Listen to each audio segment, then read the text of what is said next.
parler d'activité physique et de diabète de type 2. Donc l'incidence du diabète de type 2 a explosé partout dans le monde. Il était prévu à peu près 366 millions de sujets qui auraient un diabète de type 2 en 2030, mais l'estimation a été dépassée dès 2017 avec déjà 425 millions de sujets ayant un diabète de type 2.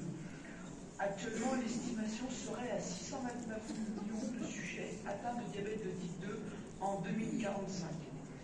Et étant donné l'augmentation de morbidité, de mortalité et des coûts de santé publique associés au diabète de type 2, il est vraiment important de mettre en place des stratégies afin de prévenir le diabète de type 2. Donc l'objectif de cette présentation sera de faire le point sur les relations entre activité physique et prévention du diabète de type 2 et aussi activité physique et prise en charge du diabète de type 2. Donc en ce qui concerne les relations entre activité physique et prévention du diabète de type 2, quelles sont les données scientifiques et pour quel niveau de preuve? Les 5 grandes études d'intervention qui ont été publiées depuis le milieu des années 90 ont confirmé l'intérêt des modifications du mode de vie associant activité physique et ou alimentation chez les individus à risque de développer un diabète de type 2. Il s'agissait d'individus ayant une intolérance au glucose. Donc sur le plan méthodologique, toutes ces études d'intervention étaient des études dont la durée était prolongée de plus de 3 ans, randomisées avec un groupe contrôle, ayant inclus à chaque fois un nombre élevé de sujets d'origine ethnique variée, puisque la première était une étude chinoise, la deuxième une étude finlandaise, celle-ci une étude américaine, celle-ci japonaise et celle-ci indienne. Et toutes rapportent des résultats similaires avec une diminution de l'incidence du diabète de type 2 d'à peu près 50% chez les sujets à risque métabolique élevé. Dans toutes les études, il y avait bien un effet significatif de l'activité physique en elle-même. Donc, par ailleurs, dans ces études, le plus souvent, était étudié l'effet conjoint de l'activité physique et de la nutrition. Seule l'étude chinoise, l'étude de PAN, avait étudié un groupe exercice seul. Et dans ce groupe exercice, on voyait bien que l'exercice seul, sans diététique, diminuait l'incidence du diabète de type 2 de 46% versus l'alimentation seule de 31% et alimentation plus exercice de 42%. Dans l'étude finlandaise, une analyse post-hoc avait été réalisée et qui montrait que marcher au moins 2,5 heures par semaine diminuait l'incidence du diabète de type 2 chez donc des sujets à risque métabolique élevé de 63 à 69%. Cet effet d'activité physique était indépendant de la diététique et de l'IMC de départ ou de l'IMC à l'arrivée, c'est-à-dire 4 ans après la mise en place de l'intervention. Et c'était vraiment l'effet de la dépense énergétique totale liée à l'activité physique et non pas de l'intensité de l'exercice. Que l'exercice ait été d'intensité modérée ou d'intensité élevée, on avait exactement les mêmes résultats. Par ailleurs, les effets d'activité physique persistent au-delà de la période d'accompagnement actif, puisque les résultats à 7 ans, 10 ans et 20 ans de ces études d'intervention ont été publiés. Et donc, dans l'étude finlandaise, si l'incidence du diabète de type 2 était diminuée de 58% à la fin de la période d'intervention par activité physique versus le groupe contrôle, à 7 ans, l'incidence du diabète de type 2 était encore diminuée de 43%. Dans l'étude américaine, dans le groupe intervention par activité physique seule, à 3 ans, l'incidence du diabète de type 2 était diminuée de 58% versus le groupe placebo, mais à 10 ans, l'incidence du diabète de type 2 était encore diminuée de 34%. Et enfin, dans l'étude la plus longue, qui était l'étude d'Aquin, l'étude chinoise, à 6 ans, le risque de diabète de type 2 était diminué de 51% dans l'étude intervention par l'activité physique, mais à 20 ans, l'incidence du diabète de type 2 était encore diminuée de 43%. Donc, ce que montrent ces études d'intervention, c'est qu'il est possible, chez les sujets à haut risque de diabète de type 2, de réduire le risque de développer un diabète de type 2 par une intervention active sur le mode de vie, ici activité physique et ou alimentation, avec un niveau 1 de preuve. Et ceci est observé même avec une perte de poids modérée. Et dans les études qui n'ont utilisé qu'une activité physique seule, c'est vraiment l'effet seul de l'activité physique qui est observé. Néanmoins, il y a quand même 50% des sujets qui vont développer un diabète de type 2 dans le groupe intervention. Le problème de ces études, ou en tout cas le biais ou la limitation, c'est que c'est quand même des sujets qui ont une activité physique supervisée et que ce n'est pas accessible à la majorité de la population. D'où l'intérêt de cette étude, qui est l'étude de Whitehall, qui a été publiée récemment, dont l'objectif était d'étudier le rôle de l'activité physique dans l'histoire naturelle du diabète de type 2 chez des sujets sains, donc des sujets qui n'étaient pas intolérants au glucose, jusqu'au diagnostic de diabète de type 2 sur une longue période jusqu'à 30 ans de suivi. Donc ça, c'est le premier intérêt. Activité physique, c'est dans la vraie vie. Et le deuxième intérêt, qui est un intérêt majeur, c'est contrairement aux études précédentes où l'incidence du diabète de type 2 sur le plan méthodologique était obtenue à partir de données intervalles censurées, c'est-à-dire des évaluations intermittentes plutôt que des interventions continues tout au long du suivi. Dans cette étude, l'évaluation clinique avait lieu tous les 4 à 5 ans, sur les 30 ans, ça veut dire qu'il y a eu 7 évaluations tout au long du suivi.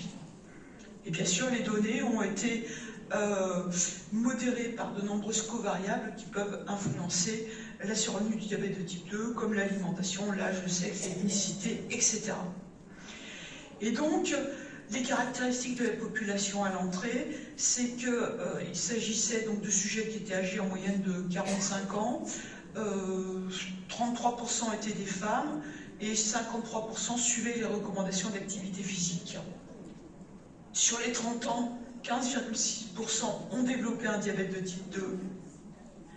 Et ce que l'on voit, c'est que par rapport aux sujets qui n'ont pratiqué aucune activité physique pendant les 30 ans, ceux qui ont pratiqué une activité physique pendant les 30 ans, qui ont pratiqué avant et qui ont continué à pratiquer une activité physique, eh bien ceux qui avaient une activité physique d'intensité modérée d'au moins 1 heure par semaine. Je vous rappelle que les recommandations, c'est au moins 150 à 300 minutes par semaine, avaient un risque de diabète de type 2 à 30 ans diminué de 19%. Bien sûr, après ajustement pour toutes les variables. Ceux qui avaient une activité physique de forte intensité, à partir du seuil de 1 heure par semaine, je vous rappelle que les recommandations, c'est 75 minutes à 150 minutes par semaine, avaient un risque de diabète de type 2 de 13%, et ceux qui étaient à plus de 2 heures par semaine, donc dans les recommandations voire au-delà, avaient un risque diminué de 19%. Après ajustement pour les différentes variables. Comparé aux patients qui étaient inactifs pendant toute la période de suivi, sur les 30 ans, ceux qui ont démarré une activité physique modérée à intense pendant la période de suivi ont un risque de diabète de type 2 diminué de 15%. Donc en conclusion, cette étude montre que l'activité physique modérée à intense joue un rôle important dans l'incidence du diabète, et ceci sur une longue période, 30 ans, et que cet effet protecteur est mis en évidence pour des durées d'activité en dessous des recommandations, à partir d'1 heure pour le modéré, et à partir d'1 heure pour la forte intensité, avec un bénéfice additionnel marginal pour des plus grandes durées. Alors, ces études sont extrêmement intéressantes parce qu'elles sont réalisées dans la vraie vie, mais là, ce qu'on le reproche ou la limitation, c'est que l'activité physique est mesurée par des questionnaires. Or, on sait que quand on utilise des questionnaires, il existe des biais, en particulier des biais de subjectivité, qui font que souvent l'activité physique est surestimée par les patients. D'où l'intérêt de cette étude, qui est tirée de la biobanque du Royaume-Uni, où l'activité physique a été mesurée de façon objective par des accéléromètres triaction. Donc, l'objectif était de mesurer la relation entre le niveau d'activité physique mesuré de façon objective et la survenue d'un diabète de type 2 chez des sujets sains au départ, et de stratifier le risque en plus, non seulement en fonction du niveau d'activité physique, mais en fonction du risque génétique, avec un score de risque polygénique comprenant 424 SNP identifiés à partir du génome. Donc, quels sont les résultats? Ils sont exprimés donc sur ce graphe, et donc qui montrent qu'il existe une relation dose-réponse entre l'activité physique totale ici en haut et l'activité physique d'intensité modérée à élevée et la survenue de diabète de type 2, qu'on ait un risque génétique élevé, intermédiaire ou faible. Hein, vous voyez bien, plus on en fait, plus c'est efficace. Et ceci, quel que soit le niveau d'activité physique, puisqu'ici, c'est en percentile, faible niveau d'activité physique, modéré, en tout cas très modéré, modéré, et puis ici, selon les recommandations. Donc, vraiment, ce travail montre bien la relation dose-effet entre la quantité d'activité physique, l'intensité de l'activité physique et la survenue d'un diabète de type 2, et ceci indépendamment du risque polygénique de diabète de type 2. Alors, est-ce que, effectivement, l'existence d'un risque génétique modifie le risque? Eh bien, c'est montré donc, ici sur cette diapo. Alors, cette diapo, c'est pas le risque, mais on a pris tous les sujets, indépendamment de leur risque. Ils ont voulu voir s'il y avait vraiment un seuil minimal ou un seuil maximal d'activité physique qui diminuait le risque. Donc, comme je vous disais, les sujets ont été classés en percentiles, donc il y a 4 catégories. Et donc, vous voyez que par rapport à ceux qui font pas d'activité physique, plus on fait d'activité physique, plus le risque diminue. Et ainsi, ceux qui font 5,3 à 25,9 minutes par semaine, donc bien inférieur aux recommandations, leur risque est diminué de 0,63. Pour ceux qui font de 26 à 68 minutes par semaine, donc là ils sont dans les recommandations, le risque passe à 0,41. Et pour ceux qui font plus de 68 minutes par semaine, donc ils sont dans les recommandations 150, c'est à 1 heure à 2 heures par jour, eh bien le risque est diminué de 74%. Donc ce qu'il faut retenir de ces données, c'est que 60 minutes d'activité physique d'intensité modérée à élevée par jour versus 5 minutes par jour diminue le risque de diabète de type 2 de 74%. Donc c'est énorme. Donc, je vous rappelle les recos, c'est 150 minutes à 300 minutes d'activité physique par semaine. Donc 150 minutes, c'est 30 minutes par jour. 300 minutes, c'est 1 heure tous les jours. Donc quand on est dans la limite haute des recommandations, ça diminue le risque d'incidence du diabète de type 2 de 74%. Donc on est au-delà des 50% qu'on avait pu trouver avant. Alors pourquoi une valeur un peu plus élevée? Parce que quand on a un accéléromètre, ça capture toutes les activités physiques, même les mouvements brefs qu'on ne va pas capturer sur un questionnaire. Par exemple, monter un escalier à toute vitesse, courir après un tramway, ça peut prendre 1 minute, 2 minutes, vous n'allez pas capturer ça sur un questionnaire. Et donc, c'est vraiment une mesure très objective de toutes les activités. Et vous voyez que vous avez un risque qui est vraiment diminué de façon importante. Et surtout, il n'y a pas de limite basse, ni de limite maximale d'effet de l'activité physique. Même une petite activité qui est la moitié de ce qui est recommandé a un effet sur le risque de développer un diabète de type 2. Et maintenant, si on stratifie en fonction du risque génétique, risque élevé, risque intermédiaire et risque bas, ben vous voyez que par exemple, pour un niveau intermédiaire de 26 à 68 minutes, on a un risque à 0,52 pour un risque bas et un risque à 0,38. Donc, bien qu'il n'y ait pas d'interaction additive significative, il y a quand même une tendance à avoir un effet plus élevé, protecteur, quand on a un risque génétique élevé. Donc ces résultats sont tout à fait favorables. Alors, ça c'est l'effet de l'activité physique. Maintenant, qu'est-ce qui se passe quand on a un mode de vie qui est particulièrement sain, qui associe donc alimentation, tabagisme et perte de poids? Eh bien, quand on pondère, quand on a tous ces éléments de vie, on a un effet encore plus important, mais tout ce qui est important, c'est ce qui est en rouge, et toutes les études montrent que si l'activité physique est très importante, bon là c'est que moins 30% parce que c'est des questionnaires, mais que de toute façon le rôle le plus important dans la prévention du diabète de type 2, c'est vraiment le rôle du surpoids et de l'obésité, et qu'en plus de l'activité physique, il faut vraiment perdre du poids, parce que, donc, comme je vous disais, le poids en termes de risque du surpoids et de l'obésité est beaucoup plus important en termes de prévention que l'effet d'activité physique. N'oublions pas, d'un côté, il faut augmenter l'activité physique et deuxièmement, il faut aussi diminuer le temps passé assis.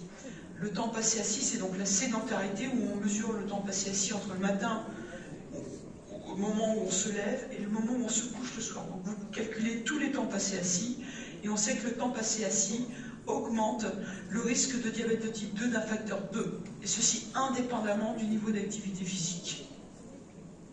Donc en conclusion, l'activité physique, c'est vraiment un facteur de prévention du diabète de type 2, indépendamment de l'alimentation et de la perte de poids.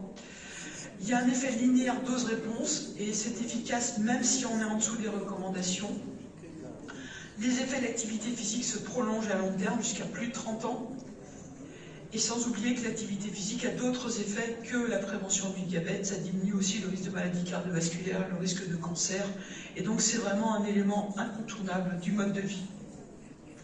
Maintenant, quel est l'effet de l'activité physique dans la prise en charge du diabète de type 2 ? Le diabète, c'est donc une maladie chronique dont le pronostic s'est amélioré grâce à l'évolution des traitements et d'une stratégie multicible. La prise en charge d'un patient atteint d'un diabète de type 2 a pour objectif à la fois de réduire la mortalité, notamment par un contrôle glycémique correct, mais aussi la prévention, le dépistage et le traitement des complications vasculaires et rénales, ainsi que l'amélioration de la qualité de vie du patient. Et vous allez voir que l'activité physique joue un rôle important.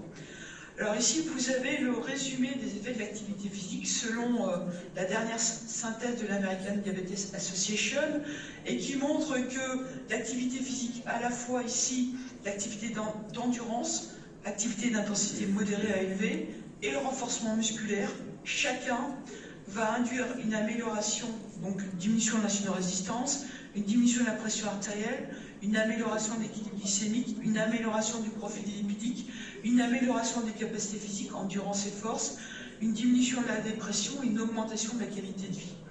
Ils ont rajouté la marche, parce que la marche est aussi, bien que ça rentre dans l'endurance, mais la marche en elle-même, il ne faut pas oublier que c'est une activité physique.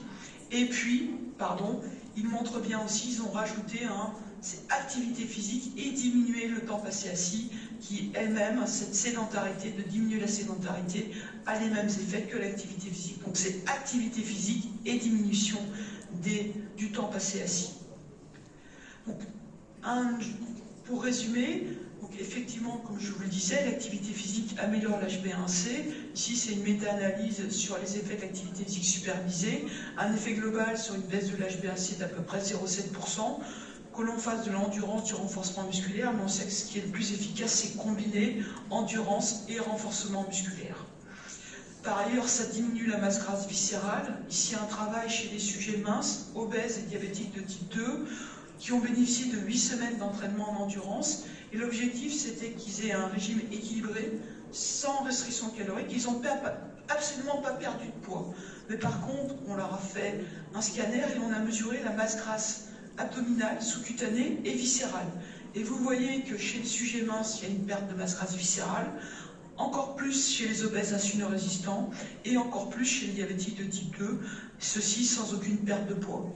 Et ça, c'est ce qu'on observe classiquement chez les diabétiques de type 2 quand ils font de l'activité physique, avec une diminution du tour de taille. Donc, amélioration de l'équilibre glycémique, à peu près presque 1 point d'HbA1c, et ceci est observé indépendamment de la perte de poids. Une amélioration de la pression artérielle, qu'elle soit systolique ou diastolique, qu'il soit normotendue ou hypertendue. Une amélioration du profil lipidique, dans un sens moins hétérogène, et une amélioration de la capacité d'exercice, en particulier la capacité en endurance, en vous rappelant que la capacité d'endurance, c'est aussi un facteur de risque pronostic de mortalité chez les diabétiques de type 2. Alors, est-ce que, donc, on est bien d'accord, c'est forcément intéressant, en fait l'activité physique a les mêmes effets que les objectifs du traitement. Les objectifs du traitement chez les diabétiques de type 2, améliorer l'équilibre glycémique, diminuer les facteurs de risque. Alors, est-ce que l'activité physique du fait de ces effets, va diminuer la mortalité chez les diabétiques de type 2, va diminuer le risque de complications. Eh bien, si on reprend l'étude de la Whitehall Study que je vous ai montré au départ, donc c'est des sujets qui étaient indemnes de diabète de type 2, qui ont été suivis pendant 30 ans. À l'issue des 30 ans, 15,6% des sujets ont développé un diabète de type 2. Parmi les sujets qui ont développé un diabète de type 2, certains avaient une activité physique, d'autres n'en avaient pas. Eh bien, si on compare donc ces sujets qui, pendant ces 30 ans, ont développé un diabète de type 2, si on compare la mortalité parmi ceux qui avaient une activité physique versus ceux qui n'en avaient pas, eh bien, ceux qui avaient une activité physique versus ceux qui n'en avaient pas, eh bien, la mortalité globale, toutes causes confondues, est diminuée de 39%. Alors, quelle quantité? Eh bien, c'est je fais de l'activité pas du tout ou je fais de l'activité physique. Donc, vous voyez, c'est même pas les recommandations, c'est dès que je fais de l'activité physique, on a une diminution sur 30 ans de la mortalité de 39%. En ce qui concerne la mortalité cardiovasculaire, là, elle est diminuée de 60%. Mais là, il faut un niveau d'activité physique beaucoup plus important. C'est ceux qui font au moins 150 minutes d'activité physique d'intensité modérée ou au moins 75 minutes d'activité physique intense. Donc, si je résume, donc chez ces patients atteints de diabète, toute pratique d'activité physique régulière, quelle qu'en soit la durée, modérée intense, est associée à un moindre risque de mortalité, toutes causes confondues. Par contre, l'association avec la mortalité cardiovasculaire ici va apparaître seulement pour l'activité physique d'une durée supérieure ou égale aux recommandations, c'est-à-dire au moins 150 minutes d'activité modérée et au moins 75 minutes d'activité physique intense. Une autre étude qui retrouve les mêmes résultats, une étude qui a été publiée récemment, qui part des données de la NENS. Donc c'est 940 diabétiques de type 2. L'intérêt, c'est que l'activité physique a été mesurée par accéléromètre. Et vous voyez qu'il y a la moitié qui a plutôt une activité physique le matin et l'autre plutôt l'après-midi ou le soir. Et donc ils ont mesuré la mortalité en analyse multivariée en fonction du niveau d'activité physique.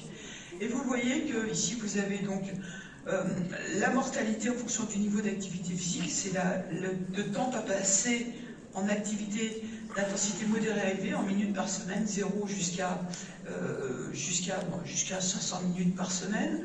Et si on prend les recommandations, donc 150 minutes par semaine, la quantité moyenne, et bien par rapport à ceux qui n'en font pas, ceux qui font à peu près 150 minutes par semaine, le risque de mortalité, toutes causes confondues, est diminué de 50%. Et plus on en fait, plus c'est efficace. Donc, une fois de plus, on retrouve ce qu'on avait trouvé avant, avec cette fois-ci une mesure objective.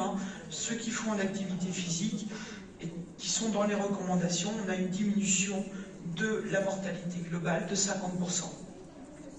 On a aussi les données de suivi de l'étude d'Aquing, avec un suivi à 30 ans.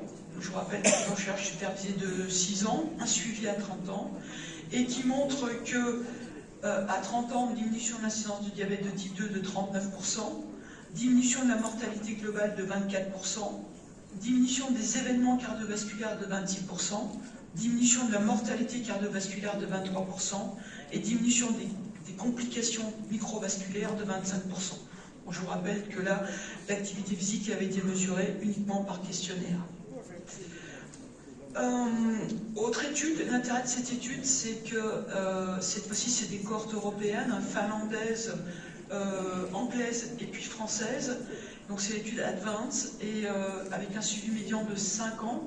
Et c'est vraiment l'effet de l'activité physique seule, en analyse multivariée, et qui montre que les sujets qui ont une activité physique régulière ont une diminution de la mortalité cardiovasculaire de 22%, des complications, de la mortalité globale de 20%, des complications cardiovasculaires de 22% et des complications microvasculaires de 4%.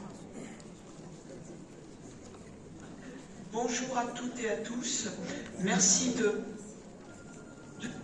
dans le sous-groupe, il y avait un sous-groupe présence d'une pathologie cardiovasculaire à M0. Et si on le distinguait, par exemple ceux qui n'avaient pas de pathologie cardiovasculaire, eh bien on avait aussi une tendance à un effet du groupe intervention. Donc il y avait quand même de nombreux biais pour expliquer qu'il n'y ait pas d'effet dans le groupe intervention. Donc si on veut résumer les effets de l'activité physique bien démontrés avec un niveau d'évidence de grade A, L'activité physique chez les diabétiques de type 2 diminue la mortalité de 30 à 40%, diminue la mortalité cardiovasculaire de 25 à 40%, diminue le risque de complications cardiovasculaires et dégénératives et augmente la qualité de vie. Ici, c'est la quantité, par exemple, 20 minutes en moins, eh bien, ça diminue le risque de mortalité chez les diabétiques de type 2 de 15%. Et 30 minutes, comme c'est dans les recommandations, 30 minutes ou moins sur votre temps passé assis, qui est en moyenne de 12 heures par jour, eh bien, vous diminuez la mortalité de peu près 20%. Alors, quelle est la dose optimale d'activité physique? Ça a été montré dans ce papier qui vient de sortir, à la fois chez des prédiabétiques, des diabétiques contrôlés, des diabétiques non contrôlés et des diabétiques très déséquilibrés. Et bien, en fait, vous voyez, vous avez une relation curvilinéaire avec une dose maximale, et donc, d'où les effets observés. C'est pour ça qu'il faut juste contracter ces muscles. Donc, en conclusion, comme le montrent les recommandations de l'American Diabetes Association, endurance, renforcement musculaire et diminuer le temps passé assis. Donc en fait, dans le diabète de type 2, on se trouve vraiment face à une nouvelle modification des paradigmes de prise en charge. C'est d'abord modifier le mode de vie avec une activité physique régulière, une alimentation équilibrée et diminuer son temps passé assis avec une éducation thérapeutique afin d'accompagner le patient dans ces modifications du mode de vie. Je vous remercie.